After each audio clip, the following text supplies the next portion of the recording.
코로나19 상황이 계속 이어지고 금주도 가정예배, 온라인 예배로 대체되는 상황에서 말씀의 은혜를 나누고자 합니다. 첫째 이야기는 인간의 절대 모순입니다. 사람들은 대부분 자신이 바르게 생각하고 바르게 행동한다고 믿고 있습니다. 그래서 마음이 건전하고 생명지향적이라면 다행이겠지만 만일 그렇지 못하다면 큰일일 것입니다. 그러면 그렇지 못한 것을 어떻게 구별할 것인가 하는 것인데 그 경우를 생각해 보면서 말씀에 다가서려 합니다. 특히 요즘 같은 큰 위기, 재난, 환난을 겪을 때 더더욱 깊이 자성하며 재난 극복을 향한 긴급한 처방과 대안을 찾도록 해야 할 것입니다. 첫째는 모든 우리 인간이 편견이나 선입견을 가지고 있다고 하는 것입니다. 인간은 환경 속에서 태어납니다. 자기가 옳다고 믿는 가치관, 윤리관, 인생관, 행복관, 그리고 신앙까지도 사실은 우리 자신의 생각이나 철학이 아닙니다.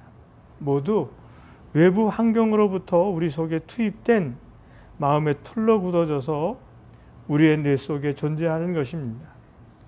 물론 각자의 독특한 개성을 염두에 두어야 하겠지만 환경의 영향은 그만큼이나 강력합니다. 두 번째는 스승의 교육과정입니다.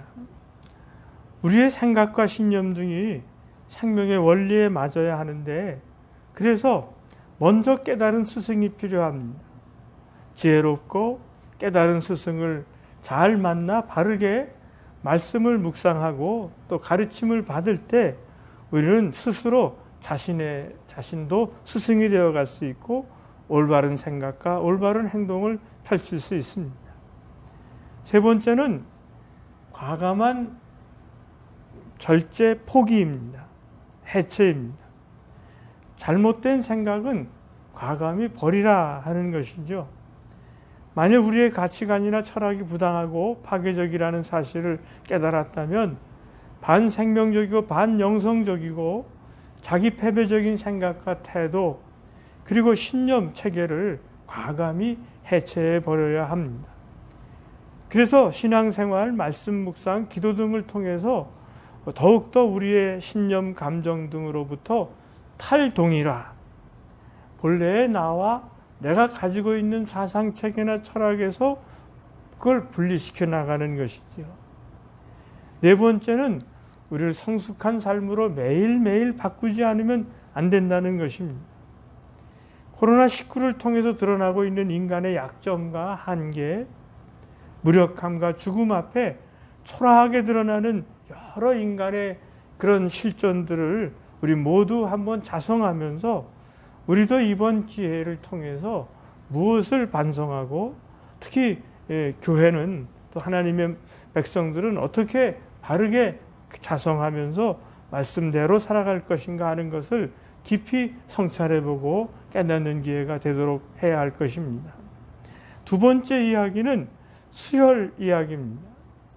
1901년 칼 란트슈타이너라고 하는 의과학자가 혈액형을 발견했습니다. ABO식 혈액형. 그래서 1914년 항응고제가 개발되면서 헌혈은 인간의 생명을 연장하는 획기적인 방법이 되었습니다. 그러나 혈액형이 맞다고 아무 피나 수혈할 수는 없습니다. 깨끗하지 않은 피를 받으면 가까스로 회생한 환자가 오히려 몹쓸 병에 걸리기 때문입니다. 또 헌혈을 지나치게 많이 하면 헌혈자 자신의 생명도 위협받을 수 있기 때문에 한 번에 400cc 이상을 넘겨서는 안 된다는 이런 이야기도 있습니다. 성서는 육체의 생명은 피에 있음이라 밝히고 있습니다. 죄로 인해 마땅히 피 흘려 죽어야 할 우리 생명을 위해 예수 그리스도께서 대신 피 흘려 죽으셨다는 대속의 사랑, 구원과 영생의 복음을 우리가 믿는 예수 그리스도께서 우리들에게 주셨습니다. 예수님의 부활은 기독교의 생명입니다. 그리스도의 부활로 기독교가 시작되었습니다. 만일 예수님이 십자가에 달려 돌아가신 뒤 부활하시지 않았다면 기독교는 생겨나지 않았을 것입니다. 예수님이 십자가에 달려 돌아가신 다음에 제자들은 두려워 떨면서 뿔뿔이 헤어졌습니다. 문을 걸어 잠그고 깊은 불안과 두려움에 빠졌습니다.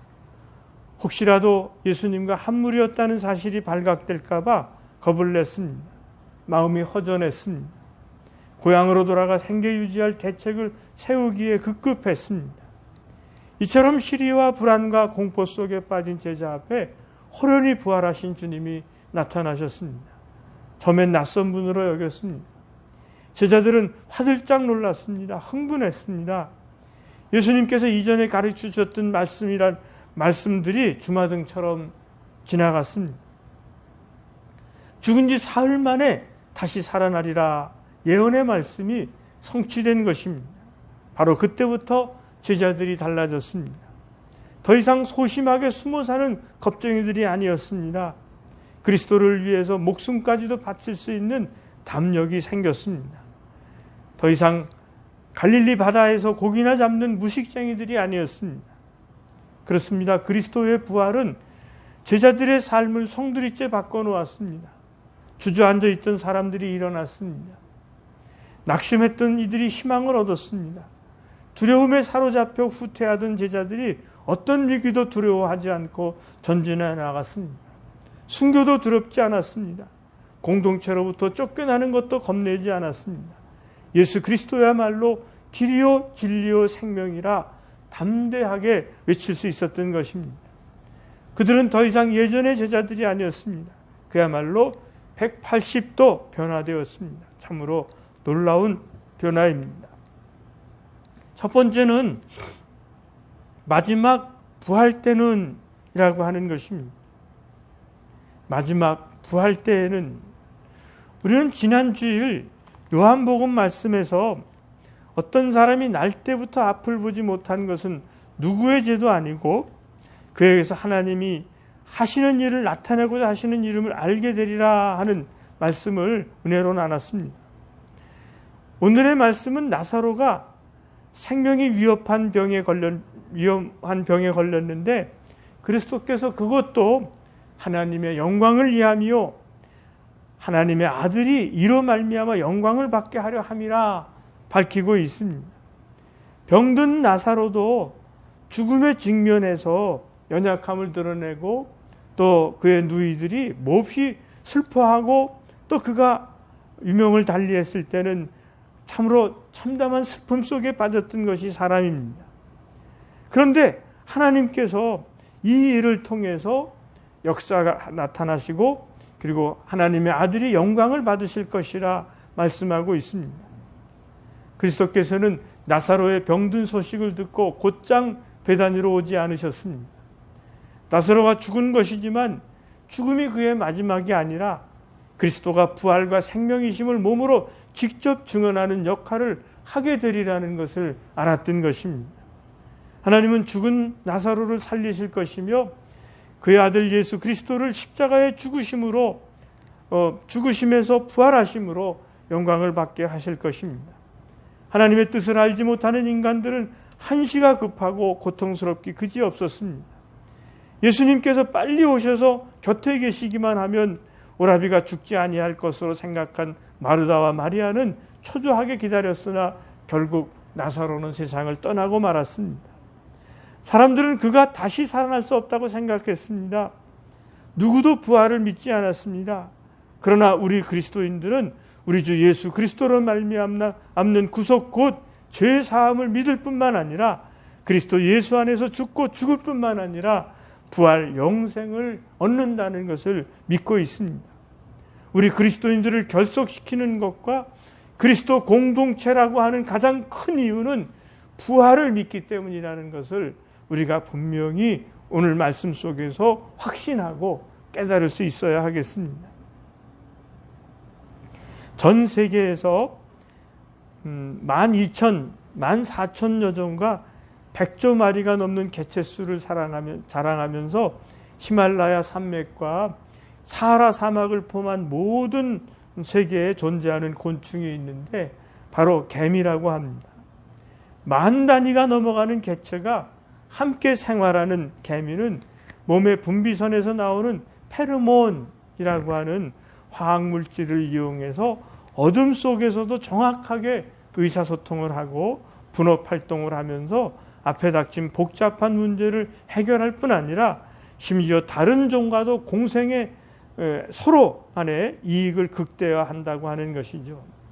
초개체라 불리는 이 개미 군락 자체가 마치 한 개체인 것처럼 움직여서 집단 전체의 이익을 도모하고 있습니다. 비록 미물이지만 성서는 우리들에게 말씀합니다. 개미에게 가서 그가 하는 것을 배우라. 왜 주님께서 또 하나님께서 개미에게 그가 하는 것을 배우라고 했을까? 그리스도인의 부활을 믿기 때문에 땅속에 땅굴도 옹색함도 거적더기도 부끄럽지 않았던 부활신앙이 바로 그리스도인들에게 있었습니다. 카타콤보에서 지내면서도 그들은 정직했습니다. 그리고 성실했습니다. 진주했습니다. 그리고 그들에게 주된 관심은 영생이었고 부활이었고 다시 사는 것이었습니다. 그래서 이들은 카타콤보에 살면서 성실하게 행했고 진지하게 살았고 애국을 했고 그리고 무엇보다도 하나님을 사랑하는, 그래서 이웃을 사랑하는 하나님의 백성으로 살았습니다. 그래서 이들에 의해서 로마 제국이 국교화될 수 있었던 것입니다. 24절 말씀에 마르다가 이르되 마지막 부활 때에는 다시 살아날 줄을 내가 아나이다. 마르다의 고백에 대해서 우리가 생각해 볼 것은 아직은 아니지만 마지막 날 부활 때에는 우리 오라비가 다시 살아날 줄을 내가 아나이다. 그런데 25절 26절에서 예수께서 말씀하십니다. 예수께서 이르시되 나는 부활이요 생명이니 나를 믿는 자는 죽어도 살겠고 무릇 살아서 나를 믿는 자는 영원히 죽지 아니하리니 이것을 내가 믿느냐. 주님은 부활과 생명 그 자체가 되신다는 것입니다. 부활과 생명이 되신 주님을 믿는 사람은 죽어서 살 것이며 살아서 믿는 사람은 영원히 죽지 않는다는 것입니다. 주님은 자신이 부활과 생명이 되신 까닭에 죽은 사람이나 산 사람이나 다 주님을 믿기만 하면 영원히 죽지 않는다는 것입니다. 처음에 예수께서 나사로의 이야기를 듣고 유대 땅 베다니로 가려고 했을 때 제자들이 말렸습니다. 돌려 치료하는 사람들이 한둘이 아니었기 때문입니다. 무서운 박해의 기운이 제자들을 감싸고 있었습니다. 오죽하면 도마는 주와 함께 죽으러 가자 하고 비장한 각오를 밝힙니다. 손에 돌을 들고 예수님을 박해하는 사람들은 단지 그를 죽이기만 하면 되는 것으로 생각했습니다. 부활의 영광을 믿지 않으므로 죽음은 모든 것의 끝입니다. 그래서 예수님을 죽이려 든다면 예수님도 두려움에 떨면서 자기들과 타협하게 될 것이라 여겼습니다. 그래서 돌로 치고 조직적으로 그리스도를 회방하며 박해를 그치지 않았습니다. 실로 죽음이 두려운 것은 그리스도를 박해하는 유대인들이었습니다. 특히 대제사장들과 바리새인들은 고민이 많았습니다. 만일 그를 이대로 두면 모든 사람이 그를 믿을 것이요 그리고 로마인들이 와서 우리 땅과 민족을 빼앗아 가리라. 48절에 기록되어 있습니다. 그러면서 죽이는 것이 유일한 방법이라 생각을 했습니다. 자기들이 죽지 않으려면 그리스도를 죽일 수밖에 없었다는 것이 그들의 생각이었습니다. 그러나 그리스도는 이들을 피해서 갔고 그리고 나사로를 죽음 가운데서 사망 가운데서 건져내었다고 하는 것이죠. 두 번째로 하나님의 아들이 영광을 받게 하려 함이라. 베다니 작은 동네에 삼넷막에 살았습니다. 머리둘 곳이 없을 만큼 외롭던 예수님에게 나사로의 가족은 친형제와 자매와 다를 바 없었습니다. 서로 끔찍이 사랑해 주었고 사랑을 받았습니다. 근데 이 가정의 위기가 찾아왔습니다. 나사로가 병들어 죽게 된 것입니다. 이 소식을 들은 예수님은 요한복음 11장 4절에서 이 병은 죽을 병이 아니라 하나님의 영광을 위하며 하나님의 아들이 이로 말미암아 영광을 받게 하려 함이라 말씀합니다. 6절에 보니까 주님이 계시던 곳에 이틀이나 더 머무셨습니다. 17절에 보면 예수께서 베다니에 당도하셨을 때 나사로가 무덤에 들어간 지 벌써 나흘이나 되었다라고 말씀하고 있습니다. 11절 말씀에 보니까 이 말씀을 하신 후에 또 이르시되 우리 친구 나사로가 잠들었도다. 그러나 내가 깨우러 가노라. 나사로의 죽음을 잠자는 것으로 비유하셨습니다. 제자들은 이 말씀을 깨닫지 못하고 진짜 잠자는 것으로 알아들었습니다. 성서는 죽음을 잠자는 것으로 묘사합니다. 회당장 야이로의 딸이 죽었을 때도 이 소녀가 죽은 것이 아니라 잔다 했고, 최초의 순교자 스데반이 돌에 맞아 죽을 때도 잤다라고 기록하고 있습니다. 사도 바울은 예수 안에서 죽은 자들을 자는 자들이라 기록하고 있습니다. 그렇습니다. 주님 안에서 죽은 사람들은 결코 죽은 사람이 아닙니다. 부활할 때까지 잠시 잠든 것뿐 주님이 재림하실 때 천사장의 나팔 소리와 함께 다시 깨어날 것입니다. 그래서 그리스도 안에서 죽은 이들의 모습은 잠을 자는 듯 평온할 것입니다. 그리스도 안에서 죽음은 없습니다. 기독교는 영원히 잠든다는 말을 쓰지 않습니다. 영결식이나 영원히 결별한다는 표현도 쓰지 않습니다.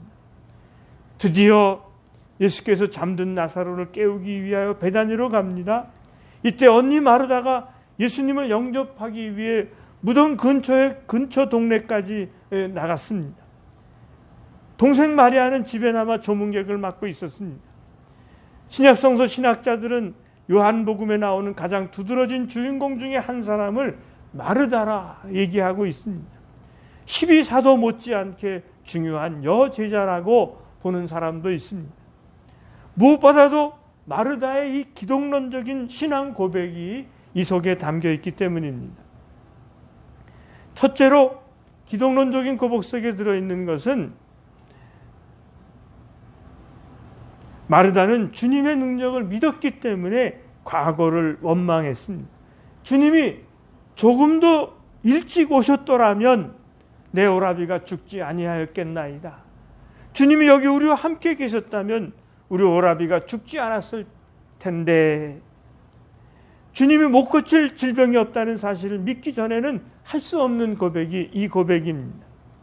그리고 22절에 나는 이제라도 주께서 무엇인지 하나님께 구하는 것을 하나님이 주실 줄을 아나이다. 마르다의 믿음은 과거에서 현재로 옮겨왔습니다. 그리고 23절에 마르다는 마지막 부활의 때에 오라비가 다시 살 것을 믿는다고 고백하고 있습니다. 그랬더니 23절에 내 오라비가 다시 살아날 것이다 라고 선언하고 있습니다. 오늘 여러분과 저는 부활과 생명이신 예수님을 믿습니다. 요즘 코로나19로 교회가 많은 시험을 받습니다. 주일 성수 때문입니다. 그래서 스스로 따져 물으셔야 합니다. 우리의 믿음이 습관적인 믿음인지 아니면 살아있는 관계성에서 비롯된 믿음인지 말입니다. 안식일이 주님이 부활하신 날로 옮겨져 주일날로 변경되었듯이 주일날은 주님의 날입니다. 부활의 날입니다. 무엇보다도 백성을 구원하시기 위해 살아나셔서 부활의 첫 열매가 되신 날입니다. 그러므로 부활은 습관적인 날, 관습적인 주일날에서 벗어나 살리기 위한 날, 구원하기 위한 날, 부활하신 날로 믿고, 요즘 같은 이런 경우 교회가 앞장서서 부활의 신앙을 증거하면서 두세 사람이 내 이름으로 모인 그곳에 내가 그들과 함께 있느니라 말씀하신 것처럼 처소에서, 그리고 사회적 거리를 두고 몸은 하나이지만, 그러나 마음은 하나이지만 몸은 떨어져서 흩어져서 정말로 나라를 위해서, 그리고 환경을 위해서, 사회를 위해서 수고하고 애쓰는 하나님의 성도들이 되어야 한다는 것을 말씀해 주고 있습니다. 27절 말씀에 이르되 주여 그러하외다. 주는 그리스도시요 세상에 오시는 하나님의 아들이신 줄 내가 믿나이다. 베드로의 신앙 고백에 맞먹는 위대한 고백입니다. 마르다는 예수님이 부활이요 생명이신 까닭에 산 자나 죽은 자나 막론하고 주님을 영접하는 사람은 영원히 죽지 아니함을 믿었습니다. 그래서 나사로가 다시 소생하는 감격을 체험했던 것이죠. 이제 세 번째로 예수 그리스도인 줄을 내가 믿나이다. 여기 퍼스트 펭귄이라는 것이 있습니다. 젊은 나이에 생을 마감한 미국 카네기 앨런 대학교의 컴퓨터공학과 교수 랜디 포시의 책 마지막 강의에 나오는 그런 이야기 중에 하나입니다. 육지에 사는 펭귄은 먹잇감을 구하기 위해서 바다로 뛰어들어야 합니다. 그러나 바다에는 펭귄을 잡아먹는 많은 바다표범이나 범고래 같은 천적이 있습니다. 펭귄에게 바다는 먹잇감이 있는 장소인과 동시에 죽을지도 모르는 공포의 장소입니다. 이 때문에 펭귄 무리는 바다에 들어갈 때 머뭇거리는데 이럴 때 한 마리가 먼저 바다에 뛰어들면 다른 펭귄들도 두려움을 이기고 잇따라 뛰어든다는 것이죠. 처음 뛰어든 펭귄은 위험한 상황에서 용기를 내 먼저 도전함으로써 다른 펭귄들의 참여를 유발해 상황을 바꿔낸 것입니다. 퍼스트 펭귄, 선구자 또는 도전자라는 의미로 자신에게 위기가 될 상황임에도 현재의 불확실성을 넘어 용감하게 도전해 공동체에 큰 영향을 주는 구성원을 일컫는 말입니다. 퍼스트 펭귄을 기독교용어로 바꿔 적용해 보면 한 알의 밀알이 땅에 떨어져 희생함으로써 많은 열매를 맺는 일, 즉 밀알 신앙과 연결 지을 수 있는 것입니다. 우리가 퍼스트 펭귄처럼 선구자 역할을 해야 할 일이 있다면 무엇일까요? 예수 그리스도께서 자신의 죽음을 며칠 앞둔 베다니에 살고 있는 나사로의 죽음을 살림으로, 생명으로, 부활로 바꾸셨습니다. 여기서 그리스도의 죽음에 임하는 사람들의 태도가 무엇이어야 하는가를 우리들에게 보여주고 있습니다. 죽음은 슬픈 것입니다. 인간에겐 두려운 것입니다. 결코 이 죽음을 비껴갈 수도 없습니다. 죽음은 우리 모두에게 부딪혀오는 것입니다. 그러나 무엇보다도 그리스도 안에서는 죽음 후에 영생이 있다고 하는 것입니다. 그리스도 안에서 부활이 있다고 하는 것입니다. 예수 그리스도 우리 주님을 믿는 믿음 안에서 그 모든 이들에게 영원한 생명을, 구원을, 부활을 주셨다고 하는 것이죠. 나사로를 다시 살림은 주님이 생명의 주관자이시고 믿는 모든 이들에게 부활 생명이 주어진다는 것을 확신케 하는 것입니다. 주님은 나사로의 누이에게 먼저 물으셨습니다. 부활을 내가 믿느냐? 이때 누이 마르다는 대답합니다. 주여 그러하외다. 주는 그리스도시요 세상에 오시는 하나님의 아들이신 줄을 내가 믿나이다. 우리는 마르다가 세상의 지식을 얼마나 가지고 있었는지, 인격과 재산이 어느 정도였는지는 잘 모릅니다. 분명한 것은 마르다 남매들이 지식과 인격보다 훨씬 훌륭한 믿음을 가지고 있었다는 사실입니다. 부활의 주님을 믿나이다. 믿음은 세상의 그 어떤 능력보다 재물보다 더 크고 영원한 가치를 지닙니다. 대답이 끝나자 주님은 기도를 하십니다. 기도가 끝나자 주님은 말씀해 주셨습니다. 일어나라.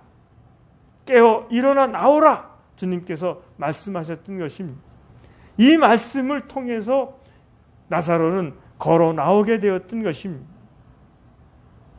주는 그러하외다. 주는 그리스도시요 세상에 오시는 하나님의 아들이신 줄을 내가 믿나이다. 우리 믿음의 성도들은 이 말씀을 믿는 믿음을 가져야 될 줄로 압니다. 무엇보다도 확신을 갖고 살아야 한다는 것입니다. 그래서 우리 모두의 신앙 고백도 그렇습니다. 주여 그러하외다. 주는 그리스도시요 세상에 오시는 하나님의 아들이신 줄을 내가 믿나이다.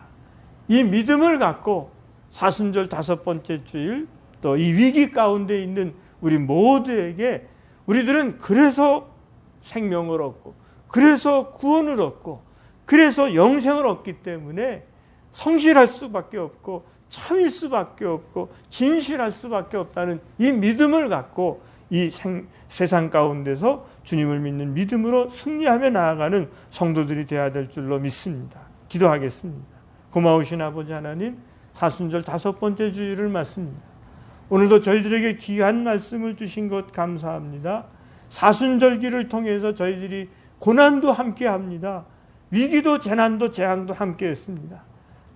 주님, 이 시련을 주신 데는 더 큰 하나님의 영광을, 또 하나님의 더 큰 깨우침을, 그리고 인생이 얼마나 하잘것없고 부질없는 것이라는 것을 깊이 깨닫는 기회가 되게 하여 주옵소서. 예수님 이름으로 기도합니다. 아멘.